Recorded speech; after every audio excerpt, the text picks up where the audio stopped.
দেখুন, প্রথম হচ্ছে কি আমরা চাই কি যখন এখনই যেভাবে কথাটা হলো কি কিষানদের নিয়ে যারা এখানে কাজ করে, যাদের নিয়ে এদের কিষানদের নিয়ে সেখানে যতগুলো প্রবলেম আছে সেই প্রবলেমগুলোকে যাকে বলবো একটা ফেডারালিজম ফ্রেমওয়ার্কের মধ্যে ওর একটা সলিউশন আনা উচিত।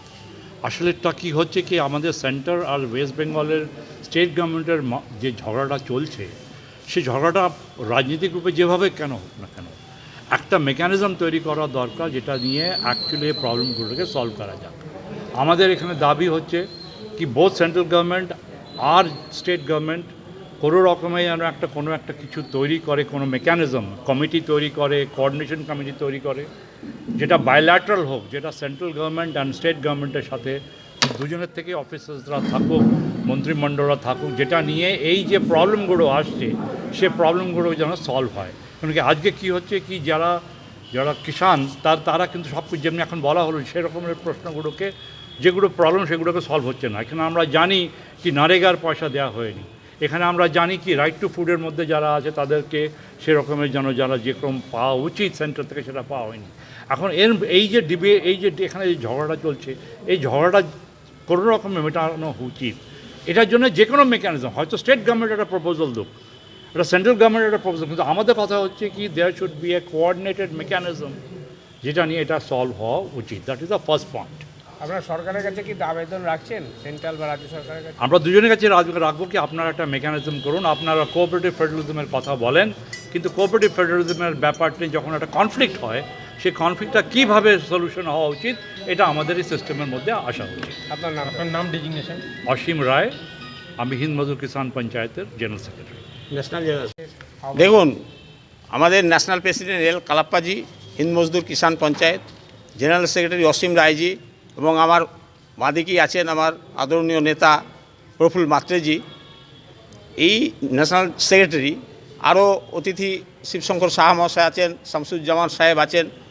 তো আমরা একটা কথাই বলতে চাই, আমাকে 2 মাস আগে যে দায়িত্ব দেওয়া হয়েছে হিন্দ মজদুর কিষান পঞ্চায়েতের, আমি চেষ্টা করেছি যে ওনাদের বলেছি যে আপনারা আসুন, আপনারা এটা ঘোষণা করে দিয়ে যান, মানে জেনারেল সেক্রেটারি হিসাবে পশ্চিমবঙ্গের সাধারণ সম্পাদক এই হিন্দ মজদুর কিষান পঞ্চায়েতের। আমি আপনাদের কাছে মেমোরান্ডামও দিয়েছি, মানে আমাদের যে দাবিগুলো আপনাদের কাছে দিয়েছি তার মধ্যে মূল দাবিটা হচ্ছে যেটা আমার ন্যাশনাল জেনারেল সেক্রেটারি অসীম রায়জি খুব সুস্পষ্টভাবে বললেন যে আলু চাষিরা পশ্চিমবঙ্গে যেভাবে অত্যাচারিত হচ্ছে, মার খাচ্ছে না, মার খাওয়ালাদের জিনিস, সরকারের দ্বারা নিষ্পেষিত এবং অত্যাচারিত, 34 বছরের বামফ্রন্টের শাসনে, কমিউনিস্ট শাসনে তারা যেভাবে নিষ্পেষিত অত্যাচারিত, তৃণমূল কংগ্রেসের এই মমতা ব্যানার্জির শাসনে আরও ভীষণভাবে অত্যাচারিত এবং নিষ্পেষিত।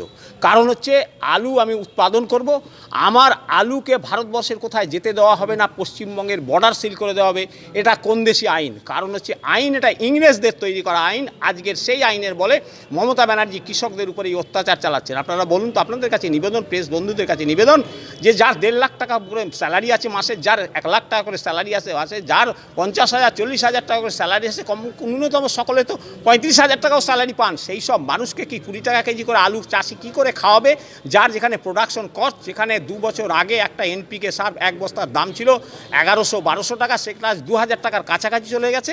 এইরকমভাবে যদি সারের দাম বেড়েছে, পেট্রোল ডিজেলের দাম বেড়েছে, ট্রাক্টরে চাষ দেওয়ার খরচা বেড়েছে, জলের খরচা দেওয়া বেড়েছে 2 গুণ 3 গুণ, যেখানে প্রোডাকশন কস্ট মানে উৎপাদন ব্যয় বেড়ে গেছে, সেখানে কি করে সেই একই দামে আজ থেকে আপনারাও সেই দেখেছেন 20 টাকা 25 টাকা, অত যখন শেষের দিকে এসে 35 টাকা আলুই হয়। তাহলে এই তো বছরের পর বছর চলে, 3 বছর ধরে, 4 বছর 5 বছর ধরে চলেছে, এই বাজারই চলে আসছে। আপনারাও বাজার থেকে কিনে খান, জানি আপনারাও কিনে খান। সেই জন্য আপনাদের কাছেই আমাদের এই আবেদন, হিন্দ মজদুর কিষান পঞ্চায়েতের, আমি একজন কৃষক, হুগলি জেলার কৃষক, আমি আলু চাষ করি, আমি আলুর চাষি একজন, সেই হিসাবে আমি একটা বেদনাদায়ক আপনাদের মাধ্যমে প্রচার করতে চাই। আপনারা যদি মানুষের কাছে এবং সরকারের দৃষ্টিগোচর করেন, কেন্দ্র এবং রাজ্য সরকারের, যেটা ভীষণ বেদনাদায়ক অবস্থা, যেখানে গ্যাট চুক্তির মাধ্যমে সারা পৃথিবীতে এক দেশ থেকে আরেক দেশে যে পণ্য যাওয়ার জন্য যে আইন সেই ভারত সরকার মেনেছে, আর পশ্চিমবঙ্গ সরকার আর কেন্দ্র সরকার এই একটা রাজ্যকে বেঁধে দিচ্ছে, কৃষকদের অত্যাচার করছে। এই অত্যাচারী কালা কানুনকে কেন্দ্রকে অবিলম্বে বন্ধ করার জন্য নতুন আইন আনার জন্য আমরা হিন্দ মজদুর কিষান পঞ্চায়েতের মাধ্যমে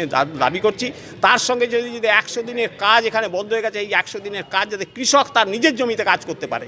কারণ হচ্ছে 100 দিনের কাজগুলো পার্টির দ্বারা নিয়ন্ত্রিত হয়, আর পার্টির দ্বারা যাতে নিয়ন্ত্রিত না হয়, প্রত্যেকটা কৃষক আইন অনুযায়ী তার জমিতে যেন 100 দিনের কাজের টাকাটা পায়, তার ফলে উৎপাদন ব্যয় অনেক কম হবে এবং আপনারা অনেক কম দামে সমস্ত শস্য যে উৎপাদিত হবে তা কম দামে বিক্রি করতে পারবে এবং আপনারাও কম দামে পাবেন। এছাড়া particularly is not following any tripartite committee recommendations or even joint committee recommendations. Even the parliamentary select committee's recommendation has not been followed as far as the MSP is concerned. Minimum support price will have to be supported by statutory thing. The parliamentary committee has recommended that, and the central government is not caring all those recommendations, and still they have not followed it, they have not adopted it. Today Dalaiwal, a farmer leader in Delhi, is fast unto death there. Any moment anything may happen. Even Supreme Court has intervened and the government is showing deaf ears. That is very unfortunate. Narendra Modi government is only supporting corporates in this country, and all his policies are pro-corporate. Even the anti-labor policies are being followed and pursued.